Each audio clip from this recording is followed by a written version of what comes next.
আপনারা জানেন যে বাংলাদেশের শীতকালে আমাদের শীতকালীন পেঁয়াজ প্রচুর উৎপাদন হয়, কিন্তু যখনই বর্ষা বা গ্রীষ্মকালের দিকে আমরা আসি তখন দেখা যায় যে পেঁয়াজের বড় একটা ঘাটতি দেখা দেয়। তখনই আমরা আমদানি নির্ভর হয়ে পড়ি। এটাতে যেমন আমাদের প্রচুর পরিমাণে বৈদেশিক মুদ্রার অপচয় হয়, পাশাপাশি কৃষকেরও একটা লসের সম্মুখীন থাকে। সেই জন্য আমাদের কৃষি মিনিস্ট্রির মাধ্যমে কৃষি সম্প্রসারণ অধিদপ্তর থেকে আপনারা দেখতে পাচ্ছেন গ্রীষ্মকালীন পেঁয়াজ বীজ কন্দ উৎপাদন কর্মসূচি 2025-26 হাতে নেওয়া হয়েছে। এটার আলোকে কুষ্টিয়া জেলা দৌলতপুর উপজেলাতে 10 জনকে আমরা এই প্রণোদনার আওতায় এনেছি। এখান থেকে পেঁয়াজ বীজ কন্দ উৎপাদন করা হবে এবং পরবর্তীতে পেঁয়াজ বীজ উৎপাদন করা হবে।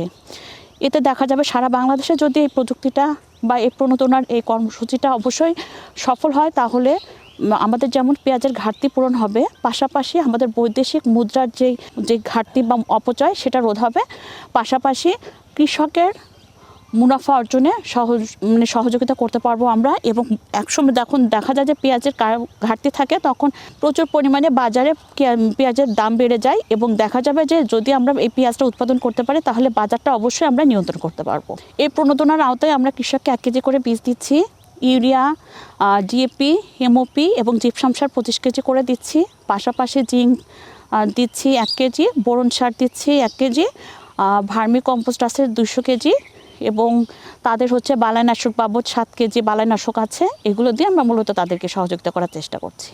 মানে আমি এটা ফল আসার পরে এখন আর কোনো বীজ দিই না।